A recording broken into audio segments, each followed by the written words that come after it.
I wanted to talk to you about that. But everyone that listens to this show knows what you think of Dustin Rhodes. And in this match, the two of you face Steve Kern and Bobby Eaton. Kern and Eaton are very capable opponents, Arn. Workers, tag team wrestlers. But how do you think you and Dustin did as a team in these early encounters? Did either of you think it was important to actually work as a team, or did it matter knowing that, hey, the payoff is I'm going to turn on your ass anyway, so let's just go out there, kind of, doing more of an individual style tag team versus worrying about trying to do the old drop toe hold, someone come off the ropes with the elbow type stuff? Well, they were a established team. And I know in my mind, I was just going to go out and do what I do well, not necessarily try to formulate this continuity with Dustin is suddenly becoming a great team, because that's not the way it works. That comes in time.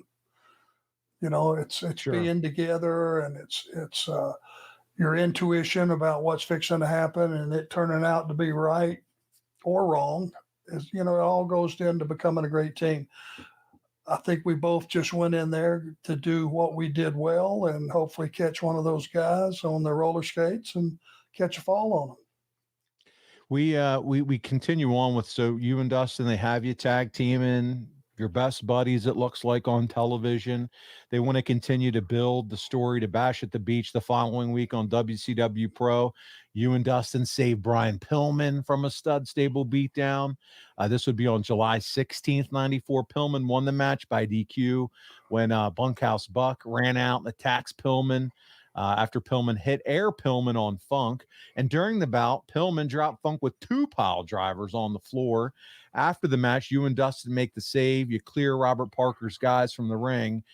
By the way, Ming, he just remained outside. He didn't get involved. So that was probably good for you and Dustin, wouldn't you say? Nobody's going to clear Ming out of anywhere. That's right.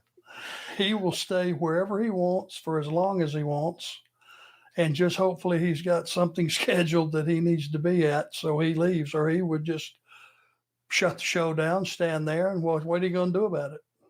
And it was nice because they keep him there in that still bodyguard, intimidating, kick-ass type character. And I think that was perfect for him at this point. Well, you had to be, if you're smart, no matter what you were doing that was paying off offensively. If you're looking good and you don't look around to see where Ming is at all times, you're a fool. That's a distraction enough to give them an advantage. For sure. And at this point, you and Dustin are teaming together and making sure all the fans know that you're united. You and Dustin are together. You're against the stud stable. This is all part of building what's to come. And we do have the benefit of knowing how this angle is going to end at this point. But how do you think the company did in terms of building the storyline together, getting those fans behind you and believing in this team with you and Dustin? Was this a good way to get people invested in the storyline, you being Dustin's partner? I feel like they're doing a nice job here. You're coming out, making the save and all that good stuff. Are you thinking they're doing a nice job with this here?